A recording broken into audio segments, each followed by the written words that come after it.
So we are back to talking about $1,000,000 careers.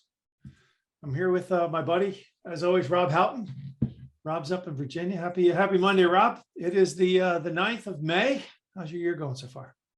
Great, Craig. Everything's going great. Celebrated a Mother's Day. And as I said earlier, couldn't wait to get up this morning and crack the whip, man. Lots of work to do. Lots of work. The sun is shining in Carolina as well. So Can't wait, good. man. It's good. So, hey, look, let's talk about something a little different today. Let's talk about keeping it simple. Yeah. Simplicity. I was thinking about, and here's how I started thinking about this topic. I'm working out with my next door neighbor in my office complex is about 5'10", and he was 200, almost 290 pounds. And he went to the doctor and had the crap scared out of him. Comes and knocks on my door and says, "Hey man, I got it. Can you've offered a couple times. Can I start working out with you?" I'm like, "Yep, let's do it." And our workouts are very simple. Push-ups, dips, air squats, dumbbells, nothing fancy, jump rope, everything that could literally, we go to a gym, but it's everything that could be done in your garage or in your driveway or in your backyard. There's nothing fancy about it. And it's 96 days later, and he has lost 60 pounds and 6 inches off his waist. And his doctor's blown away.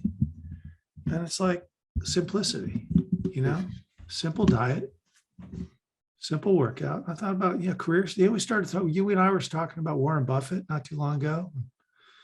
Buffett, think about simplicity and why keeping it simple is a great strategy. Yeah. So my question is, did your neighbor get 2 inches taller too? Or no? He just he's awesome. I mean, it's nice thing is that he's a really focused business guy. Yeah. And he put his very successful private equity, and he just took 50 years old, and he just took his business mindset to his workouts. Yeah. And now what's really interesting is what I love about it now is he's challenging me. Yeah. He's going, "Hey, one more set, one more, I'll do, if you do 20, I'll do 25 push-ups. You 5 more." And it's like, all right, it's fun, but it's a very simple plan. So, it's like, hey, look, it was a very simple plan. You come to me, half hour in the gym together. A simple plan is good too, because a simple plan can be simply measured too. And like when I work out, I always want to get a little bit better, a little bit stronger, add a rep, add a few pounds, every workout. So when you keep it simple, it's easy to measure and it's easy to improve because you're not thinking about a lot of things. It becomes like a habit. Mm-hmm. And then I'm thinking about football. My favorite team is the Niners. I also like the Cowboys. And they run a zone blocking scheme. It's actually very, very simple. They know exactly which kind of players to draft and where to plug people in on the offensive and defensive lines. And it works because it's simple. When things are simple in sports, having played basketball, you get faster on the field. So you don't need to have that 4.3 40-yard speed as a linebacker. If you're instinctive and you have a simple plan, if your defense is fairly simple, if you've had the same defensive coordinator for many, many years, players, are described as playing fast. I think it's the same thing in the business world, same thing in the career world. If your plan is simple, you can operate faster, quicker. Mm-hmm. The guy called me up. I work with a lot of jet management companies, or business jet management companies. And the guy calls me up and he's selling management and charter. But it's his first time doing it. And he calls me up and he says, "All right, I'm a little out of my comfort zone here." Everybody tries to make it so complicated. It's like, I'm way out of my comfort zone here. What do I do? I'm like, all right, well, who owns a jet? Maybe the first thing is just identify who owns a jet that might need management, right? Yeah, okay. And then for charter, who's your typical customer? It's somebody with a net worth of $10 million or more, right? Yeah. Or somebody that's an executive in a company that manages company travel, right? Yeah, I know. So why don't you just start with them? Identify the jets, identify who in your territory's got a net worth of $10 million or more. You can go buy those lists for $250. I mean, it's, information's pretty much a free commodity right now.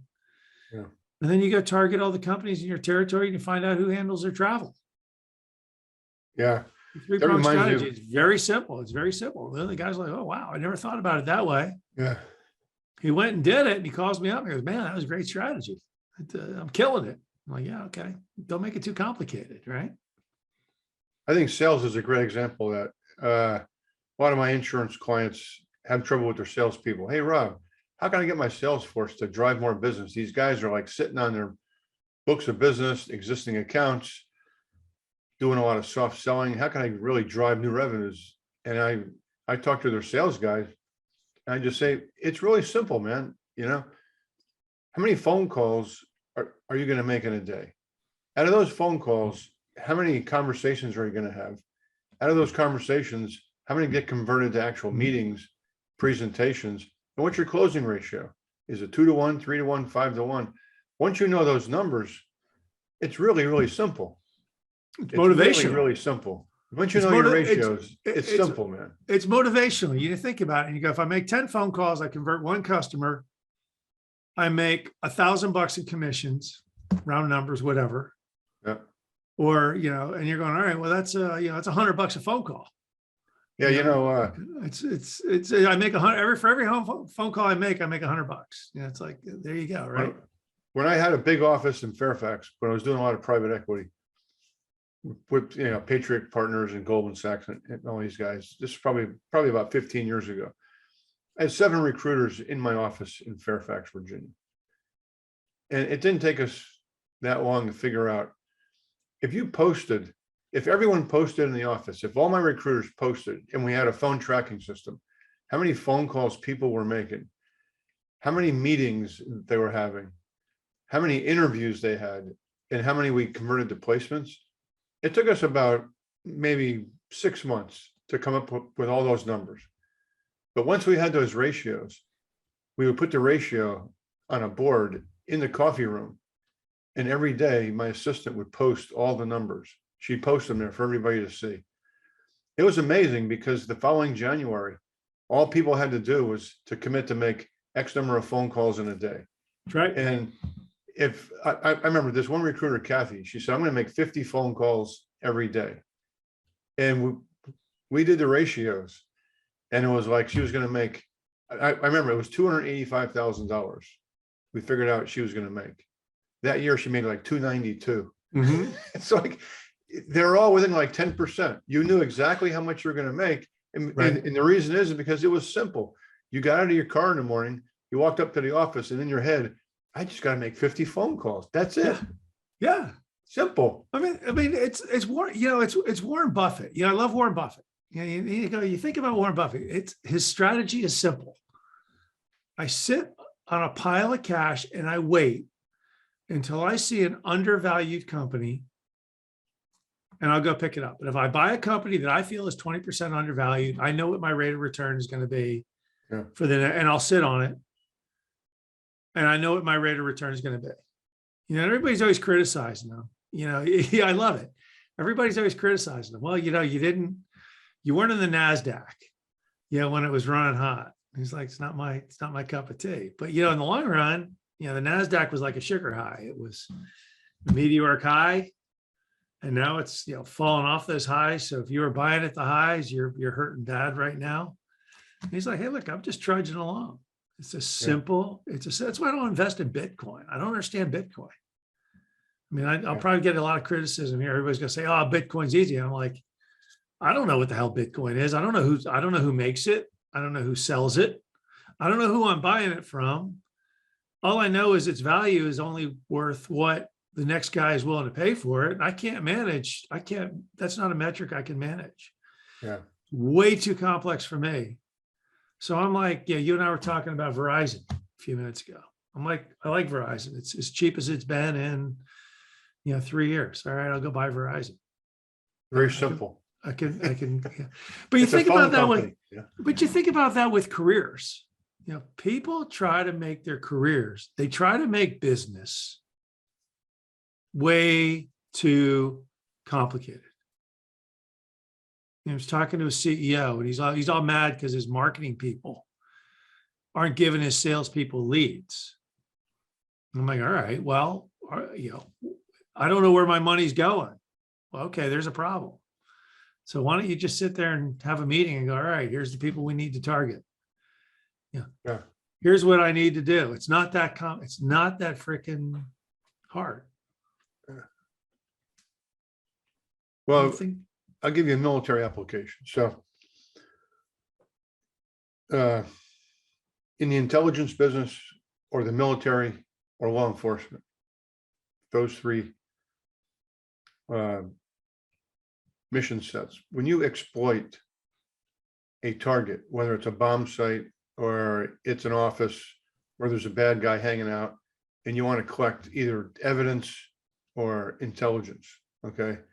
It's a very complex environment because you're walking into an environment that you really don't know what you're walking into. A lot of times you have to covertly enter that facility. It can either be, an urban facility or even a rural spot, in the desert or something, or in the woods. So you're walking into a very uncontrolled, complex environment. You don't know what to expect. But there's 3 rules, and they're very simple. When you enter on the objective or on the target, on the X, as we say, you do 3 things. It's 3 very simple things.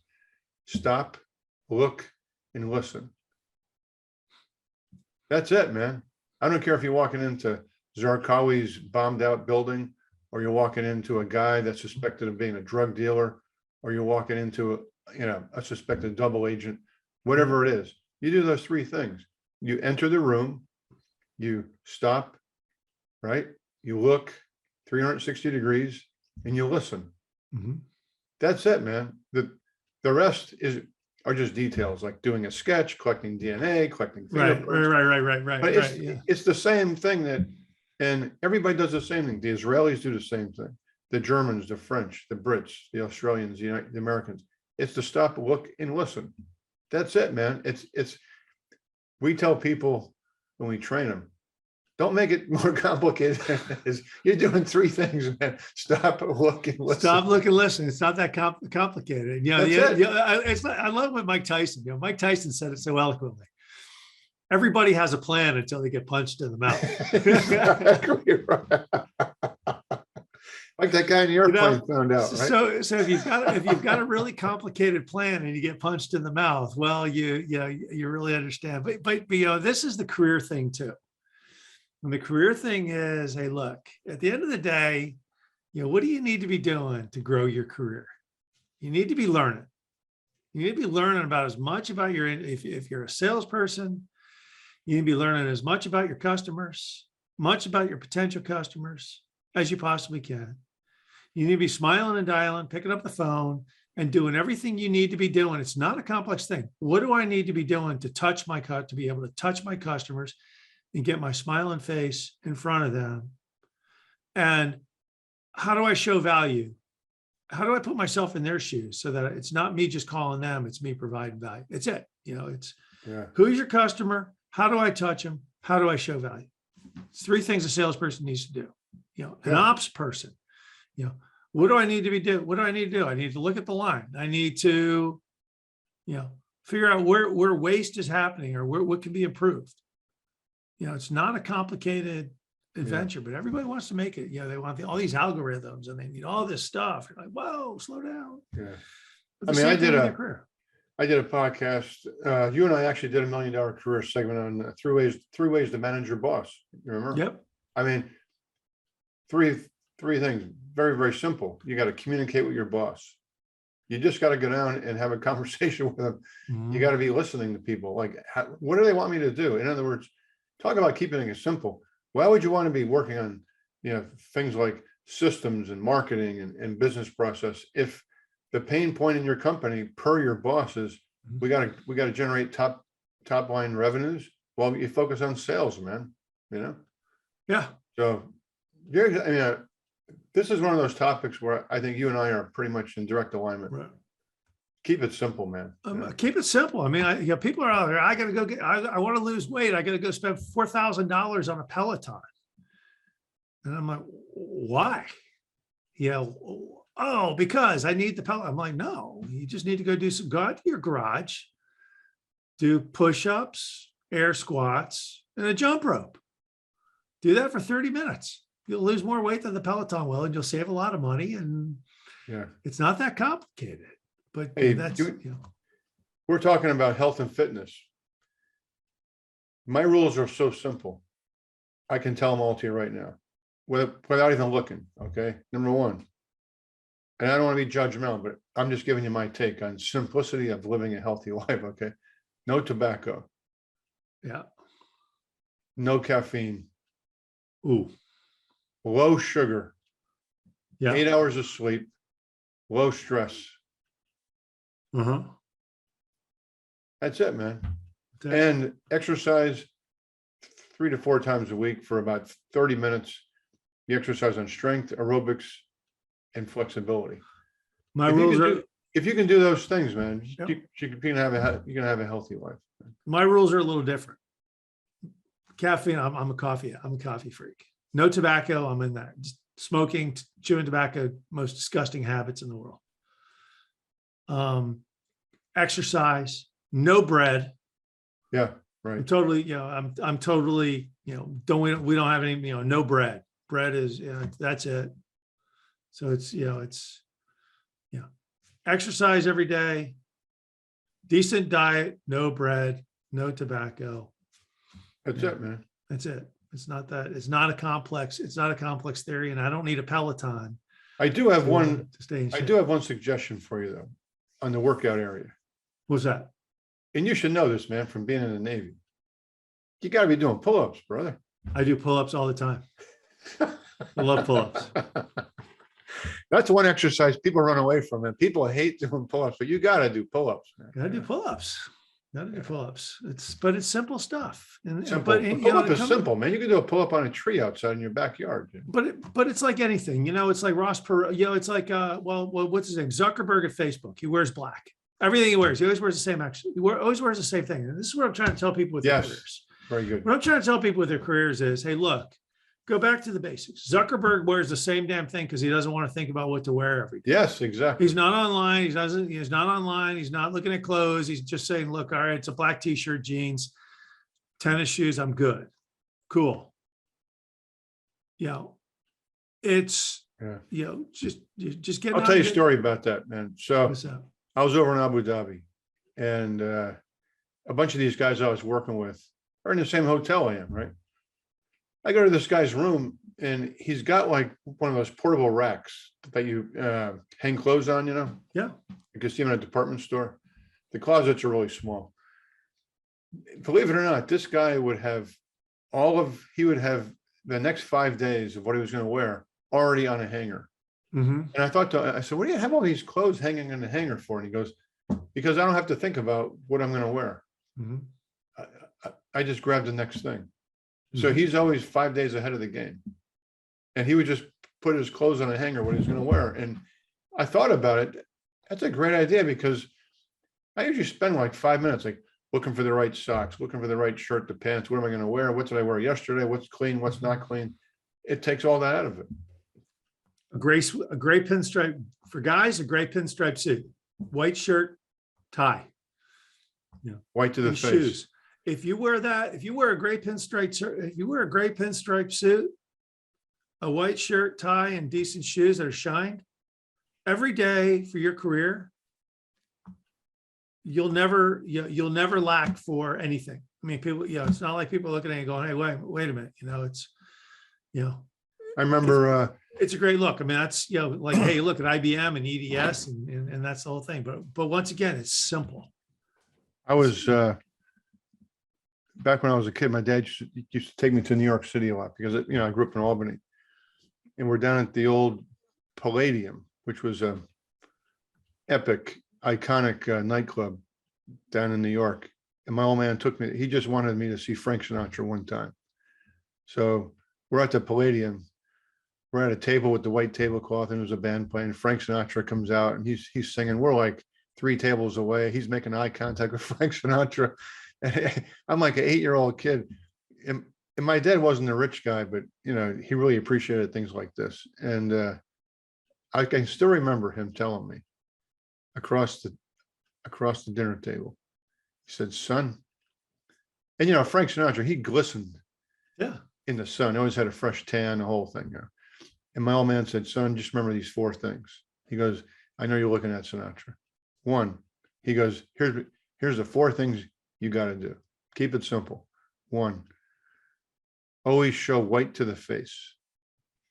White to the face. In other words, wear a white shirt. White shirt. Number 2, always show plenty of cuff. On a suit, you got to show some cuff, right? Right. The white shirt.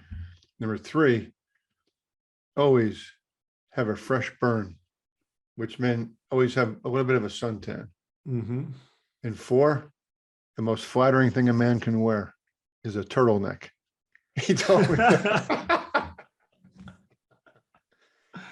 He kept it simple, man. If you look at any pictures of my old man, he's always got a sunburn. Yeah. He's always got his arm kind of like this. You can see the cuff. And the dude's got a turtleneck on. He's a good looking guy, man. Easy rules to live by, right? Easy. Those are his 4 rules.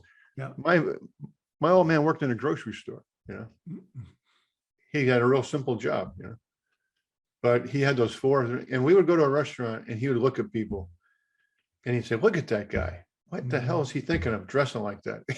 It was like hyper judgmental for how everybody looked. Well, hey, look at that guy. That guy needs a little bit of a suntan. What if he says, I feel like going over and tell this guy to go out and get a little sun, We've all been there, right? But that's the thing. You think about like in your career, whatever, this is the $1 million career thing. The people who have really done well, are people who have kept it really simple. Yeah, keep it simple, man. It's amazing to me. I hear stories every day. The guy I told you about, the guy who came into the gym and was all smiles because he just sold 4 car washes for $50 million. Well, simple business, man. Simple business. You think about, just keep it simple and don't make it too complicated. Don't overthink it. And the career will become $1 million. Oh, no question about it. If you just work hard, and the old man used to give me like a bonus. I call it 4A, right? The better you look, the more money you make. The better you look, the more money you make. Very simple, right? Simple stuff. Yeah, absolutely. The better you look and the better you communicate. Yeah. I liked your piece the other day. I forwarded your piece the other day. If you're listening to this, look up Rob Houghton and 3 ways to communicate better. Yeah. Good communications is money in your pocket. Yeah, good. So anyway, cool, Rob. How do people get a hold of you? Very simply, rob@mrfairfax.com. And my website is www.mrfairfax.com. Would love to hear from you. And thanks as always, Craig. It's been a great time, man. Thanks. Hey, thank you. And if you guys like this podcast, check it out on iTunes, Spotify. Give us a review. Check out Rob's stuff. And thanks for coming on, Rob. Okay, Craig. Thank you, brother. Soon. I hope you enjoyed the latest edition of the Aerospace Executive Podcast. You can reach out to me directly, Craig at northstaresg.com, or check us out at www.northstaresg.com. You can subscribe to this podcast on iTunes, Stitcher, Podbean, or on YouTube. Just do a search for Aerospace Executive Podcast. Thanks again. I'm Craig Piven.